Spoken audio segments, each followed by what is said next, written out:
If you're finding yourself living paycheck to paycheck, then you are in luck, because in this video, we're going over 6 different ways to get you out of that hamster wheel that you're on and not let your finances hold you back anymore. And if that little intro resonated with you, just know that you are not alone, because the inspiration for this video was actually from a recent survey done by Forbes, where they asked Americans of all ages to self-evaluate how their personal finances are going, and the results are shocking. First of all, what does it mean to live paycheck to paycheck? For the purposes of this survey, Forbes describes it as a financial scenario in which an individual or family's income barely covers essential living expenses like housing, utilities, groceries, and transportation. One missed paycheck would put someone living paycheck to paycheck in a difficult spot. And Forbes found that not only did 70% of Americans say they live paycheck to paycheck, but 29% of those people said that their income didn't even cover their standard expenses. Out of those who say they are living paycheck to paycheck, 85% don't have $2,000 in savings. But this next part was actually the most interesting to me. They asked each person their top 3 reasons why they felt like they were living paycheck to paycheck, and here are the results. Overall, the top 3 reasons why people felt like they lived paycheck to paycheck were high monthly bills, lack of planning, and low income. But interestingly, each age bracket cited a different main reason. 2/3 of Gen Z said high monthly bills were the biggest factor. Millennials said it was due to a lack of financial planning. Gen Z said low income is the biggest concern, and baby boomers blamed an increase in cost of living. But if you found this survey relatable to you, the good news is that 7 out of 9 of these reasons are fixable. Sure, some of them are going to be easier than others, but fixable nonetheless, and that's what we're going to be talking about in this video. But before we get into the 6 ways to stop living paycheck to paycheck, you're probably asking yourself, why should I be listening to this guy? So if this is your first time here, my name is Chris. I'm an accountant by day, and I make these videos to try and help keep your money stay in your pockets.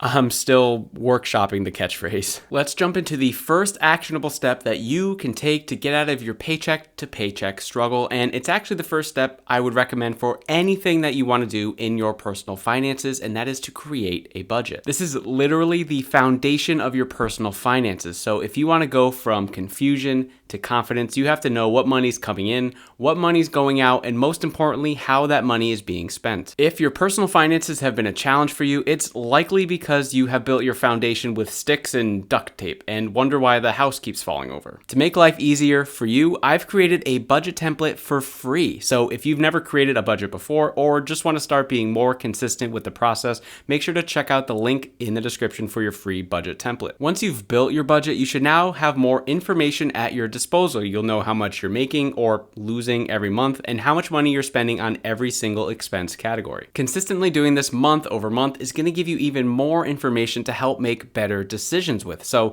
once you feel like you have a better understanding of how your expenses are going, the next actionable step I have for you is what's known as a no spend challenge. Here's how it's going to work. You're going to divide up your expense categories into 2 lists, a need list and a want list. The need items will be your essential living items like housing, transportation, utilities, etc. And your want items will be things that you can easily live without. Things like going out to eat and online shopping, especially to buy stupid stuff like this new Crocs and Pringles collaboration. It's a boot made to hold your can of Pringles. Who's buying this? Just use your freaking hands. Then from there, let's try to cut out all your want items. Yes, I said all, and do that for 1 month. You're going to start seeing some progress with this, so much so that it's probably going to incentivize you to keep doing it month after month. The idea here is not to squeeze all the happiness out of your life, but it's actually to show you that when times do get tough, you can achieve your goals with just a little discipline and a plan. After doing this for a couple months, this should create some extra money for you, which I then want you to take and start fulfilling the next actionable step, which is to create your emergency fund. Now, if you were to look online and see how much money you should be putting into your emergency fund, most people will be recommending 3 to 6 months worth of your expenses. And I just think that's pretty miserable, especially for you, someone who lives paycheck to paycheck. This would mean if your monthly expenses are around $3,000, you would need to be saving $9,000 to $18,000 to have into your emergency fund. Now, that's going to happen to you down the road, absolutely, but right now we need to be a little more realistic, which is is why I think you should start with at least $500, maybe a $1,000 buffer. So let's actually call this the starter emergency fund, and we're creating it to cover any surprise expenses because you've made so much progress to this point and are gaining so much momentum. So it would be so frustrating if a $700 expense derailed all of your progress. The next actionable step for you on your way out of that hamster wheel is another challenge. Now, this one might actually be a little harder than the no spend challenge, but I want you to start switching as many transactions as you can from cards to cash. Yeah, so no more credit cards, not even debit cards. Of course, this won't work for everything, like if you have a mortgage, for example, but think about it. How much less inclined will you be to spend money when you see physical dollar bills leaving your wallet? It will definitely make you second guess all of your purchasing decisions. You've already created the budget, so you should know how much you need to spend every single week. But I also don't want to ignore the fact that this is going to be a larger logistical challenge. You have to go to the ATM every week, get out a certain fixed amount of cash, and carry that cash around with you. But you've spent so much time on your budget that you can't let it go to waste. And the data backs this up. People are about twice as likely to spend more money when using a card than using cash. And it makes sense because when you're using cash, you know exactly how much cash you used over the week because you know exactly how much cash you had in your wallet at the beginning of the week. Whereas with cards, you just swipe and aren't as thoughtful about how much you're actually spending until you get the bill and ta-da, you went over budget. The next actionable step for you is to start paying down some of that debt with the extra money you've been saving each month. For this to work, you should be using one of two main strategies, and both of them start by tracking your debt similar to a budget. So you should be tracking things like the type of debt, the total amount that is owed, the interest rate that's on each debt, and the minimum payment required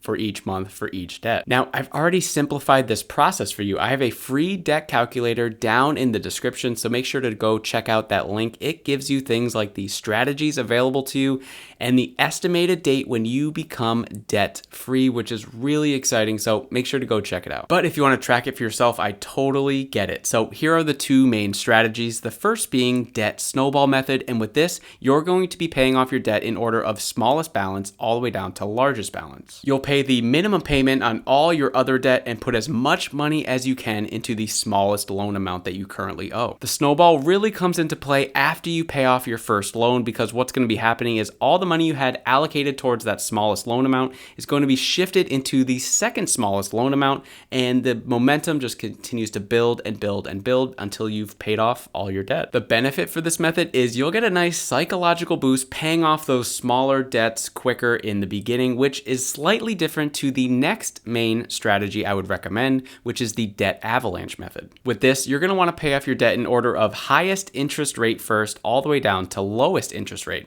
This will likely be the most cost-efficient way for you because interest is just such a killer, but it could take a while for your first and second loans to actually get paid off depending on how large they are. The last actionable step I want you to take is to consider having someone from the outside take a look at your situation and create a sustainable plan going forward. I'm offering one-on-one personal finance coaching, so if you're interested in joining a free starter call with me, there's more information for you down in the description of this video. After I understand your challenges, I'll be taking you through my 4-step framework, which I know you're going to benefit from. If you're looking for more information on these 4 steps before you join a call with me, make sure to check out this video here.